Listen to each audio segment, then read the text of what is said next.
Welcome back. This is the second in a series of videos of me as I travel around Britain collecting round Britain rally landmarks. In the first video I managed 3 landmarks. This time I have 11. I will confess that I didn't end up with all the footage I wanted, so some of the riding shots I use to voice over might not be going exactly to the landmark. Some of the video may have ended prematurely as the batteries ran out, but hopefully I'll manage to keep you entertained as you come along for the ride. Hope you enjoy the videos.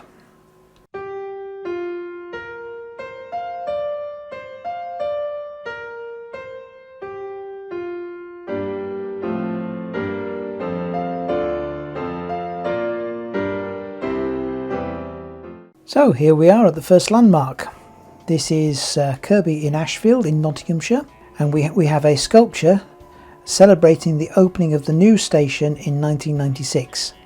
It consists of 3 wheels from a 08 shunting locomotive, which is the sort that would have operated in the Kirby Summit rail yards until the 1960s. Not very much more else to say about this. We'll go on further. See you at the next one.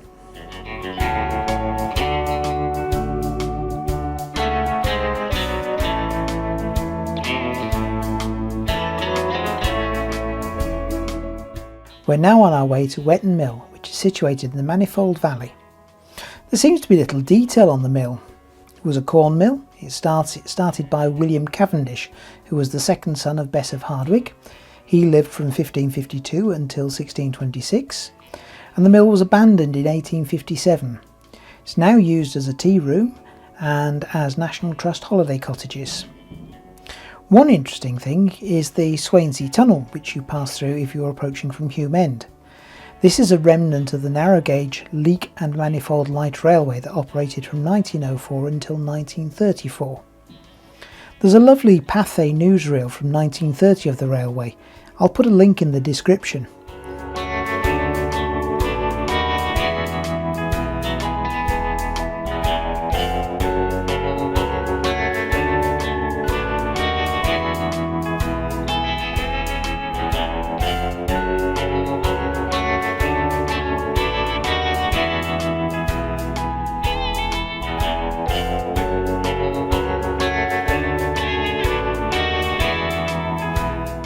So here we are arriving in the car park at Wetton Mill.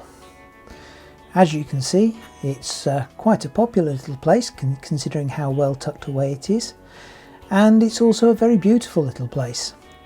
The River Wetton was flowing quite strongly, and interestingly the River Wetton will quite often disappear and reappear at a boiling hole further down due to the porous nature of the rock.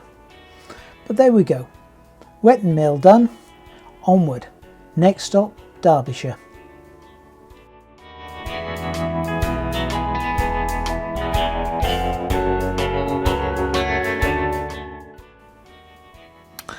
We're on our way to Bretby, Derbyshire.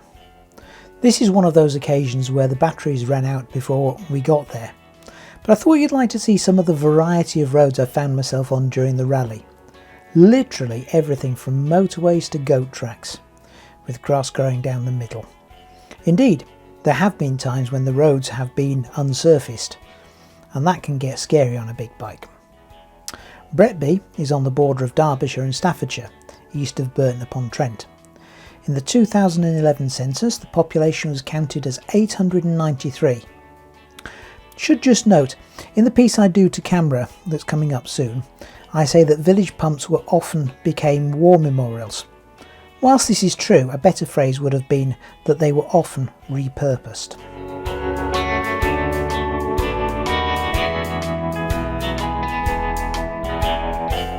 So here we are in Bretby, and we're taking a look at the village pump and shelter, which is that one there. These were quite common before mains water supply was ubiquitous, and would be often at the centre of villages where people will go to get their water for everything they needed: washing, cooking, cleaning, and quite often they were turned into war memorials when they were no longer fulfilled their purpose as places to gather water. So there we go. This is Bretby in Derbyshire.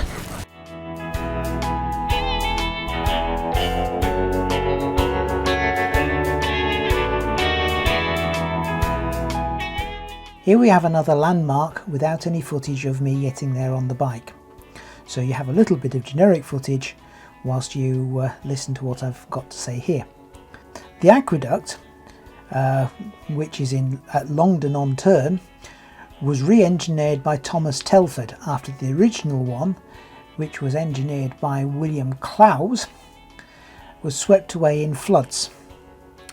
It was built in 1796 to carry the Shrewsbury Canal across the River Tern. It opened a month after the Holmes Aqueduct on the Derby Canal, which was the first cast iron canal aqueduct. Measures 186 feet or 57 metres. It's 9 feet or 2.7 metres wide, 3 feet or 0.91 metres deep, and the supports are divided into 4 spans of 47 feet 8 inches or 14.53 metres. There you go. I'll let you listen to the piece to camera next. Right, so we are at Longden-on-Tern, and this is what's known in the Round Britain Rally as a short walk. Basically, what we want to photograph is over on the other side of this field, which is that aqueduct over there, which, given it's the GoPro, you may not be able to see terribly well.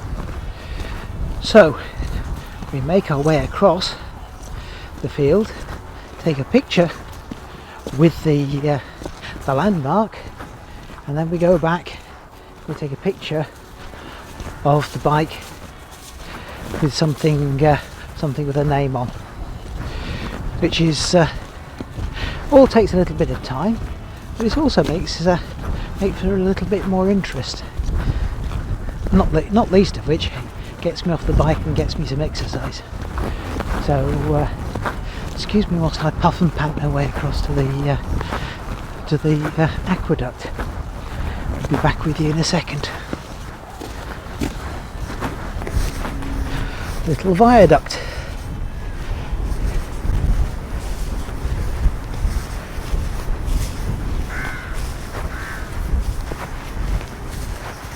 That's a fascinating old structure.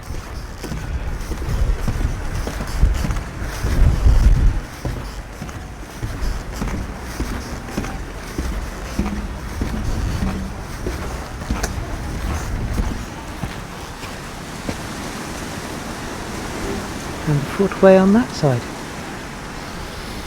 Well, that's it.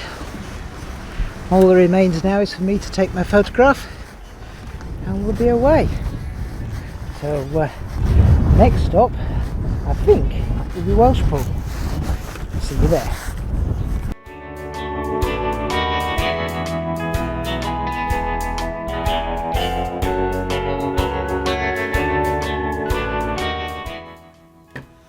Welcome to another section without any video of me arriving. To make up for it, the generic video is actually of me leaving this landmark. So, the next landmark is the lift bridge on the Montgomery Canal near Welshpool. Little bit of history about the canal. This canal was actually a little different in purpose from most canals.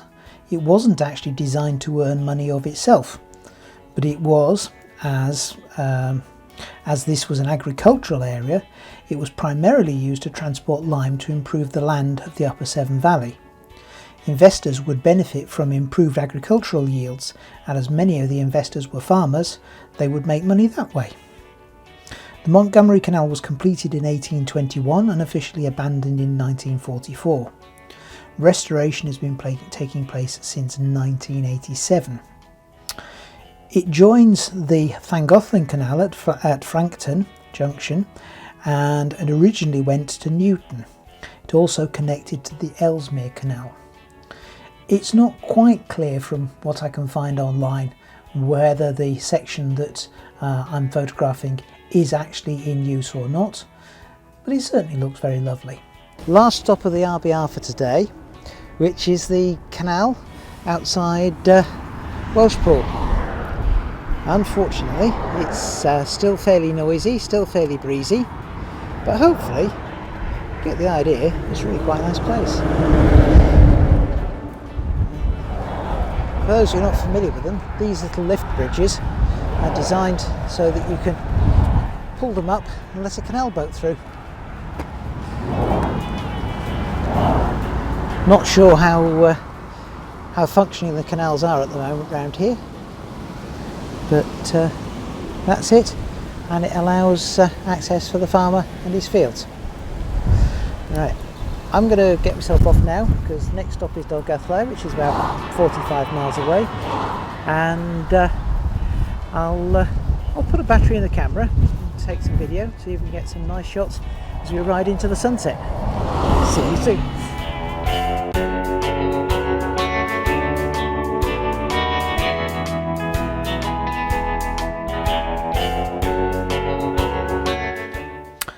If you want to be keeping track of time, we've hopped forward 2 days, and I still didn't get any footage of arriving in Criceth at the next landmark. As there isn't much more to say than the piece to camera, I'll let you get straight to that.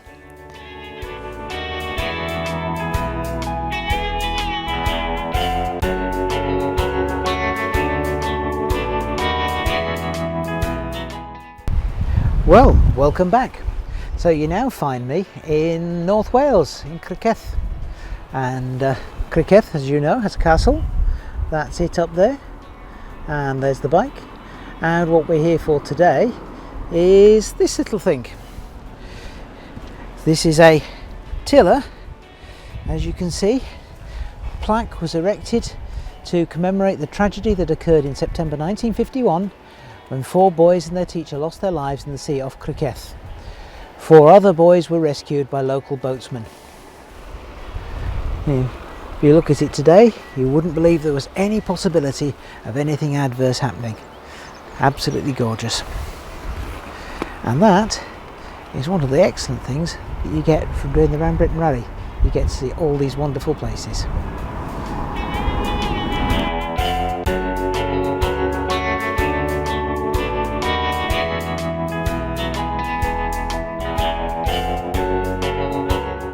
I'm beginning to sound like a broken record. I haven't got any video of me riding to this landmark either. We're now on the Isle of Anglesey, heading to Amlwch Lighthouse. The lighthouse that you see now is the 4th on this site. It dates from 1853.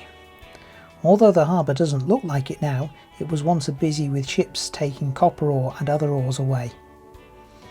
In 1889, the lighthouse was damaged when a storm tide broke barriers at the harbour mouth. The surging seawater dragged a schooner out of the harbour and dashed it against the lighthouse, where the ship shattered. Just goes to show you shouldn't mess with Mother Nature.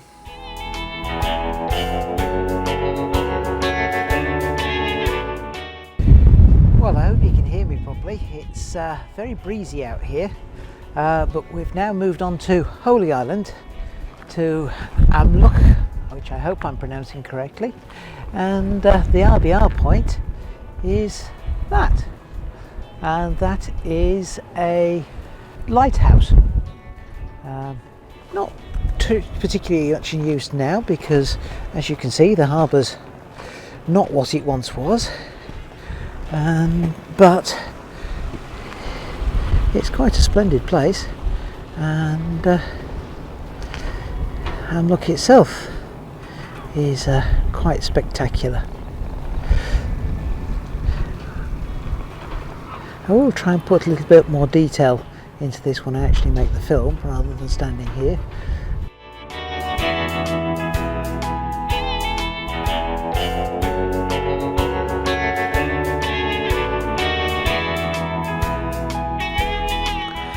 As a new day dawns, we are on our way to another Round Britain Rally point. This one is the remains of the Hafner lead mine. There's been small-scale mining in Wales since the pre-Roman Iron Age. When the Romans arrived in AD 78, the amount of copper, gold and lead mined increased dramatically. Mining at any site would continue until it was no longer profitable, then the site would be abandoned. This particular site at Hafner there is the remains of a major 19th century lead processing mill. In the 1860s, a water wheel driven crushing floor was erected.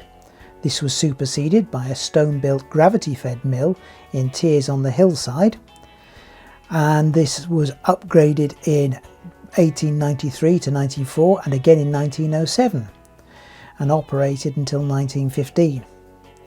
What's unique about this site in northwest Wales is this site combined mechanical, physical and chemical processes with a tuyere furnace smelter.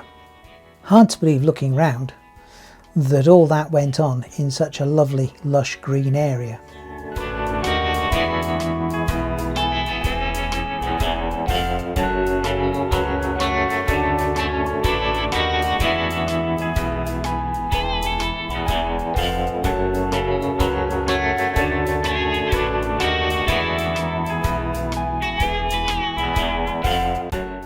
Now then, how do? So now we've moved into mid Wales, well no, North Wales. We're just outside Snowdonia. We've come to the Hafner lead mine. Lead mining was a popular thing in this area, although it was never terribly profitable apparently. So, but you do get a rather special area.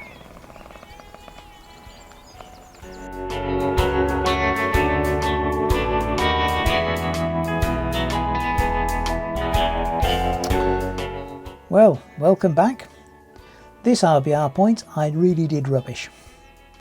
We're on our way to Maleiden to the mining memorial, and the GoPro battery ran out before I got there, so you haven't got any video of me arriving, and the sound was absolutely awful because the road was so busy and the wind was so loud that you can barely hear me. So I'm going to do this as a voiceover, and all I really have to tell you is the Maleiden Mining Memorial was dedicated to the mining communities of North Wales. As I said before, when we were at the Hafner lead mine, there's a long history of lead mining in North Wales. This particular memorial was created and erected in 2006 by the Maleiden Residents Action Group. Other than that, not very much to say. On to the next one.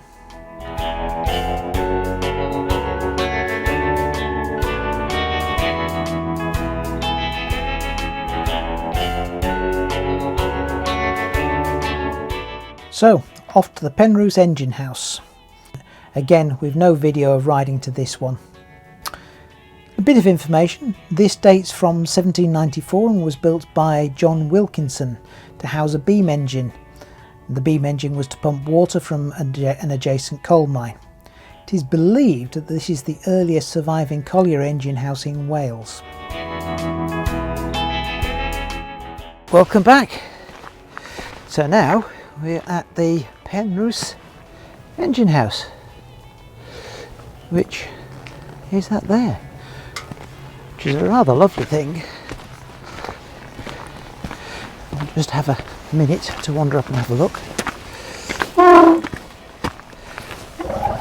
Unfortunately my luck is running out with the weather because it's just started to drip, but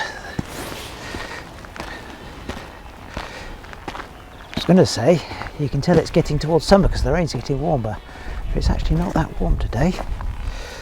So what can we tell you about this place? Built towards by the end of the 18th century by ironmaker John Wilkinson to pump water from an adjacent coal mine. Well, there you go. And it's obviously seen better days. It's rather hard to work out exactly which bits did what on this. I'm guessing there would have been a beam projecting out somewhere, but maybe not. Who knows? But there we are, Penrose engine house.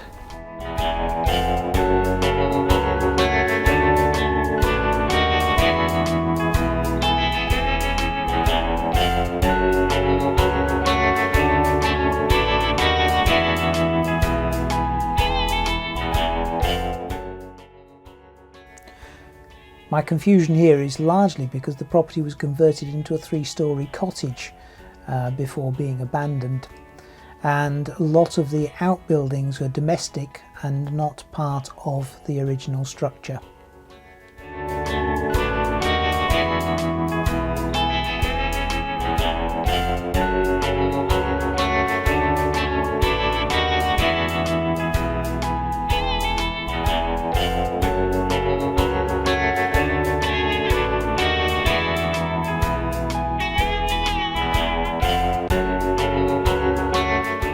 As the weather turned seriously wet after the Penrose stop, there's no video of the next bit. We're off to Cheshire to the Barnston Memorial. I'll tell you a bit about it after the bit to camera and when I'm on my way home. Excuse the slightly shonky audio and the crash hat, but the weather's turned adverse. But what we've come to see is that big sticky up thing. That's the Barnston Memorial.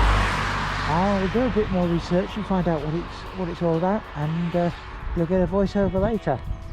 But for now, it's horrible here and I'm going home. See you later.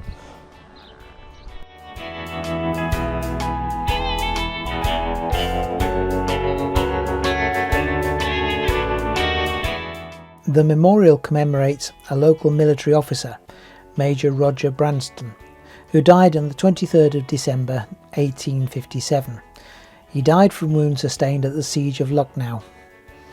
The parishioners raised the money for the memorial, and it was designed by Edward A. Heffer. I'm off home now, and if you believe that this video was shot on the same day that I was riding home, you are sadly mistaken. I'll see you in the next one. Bye for now.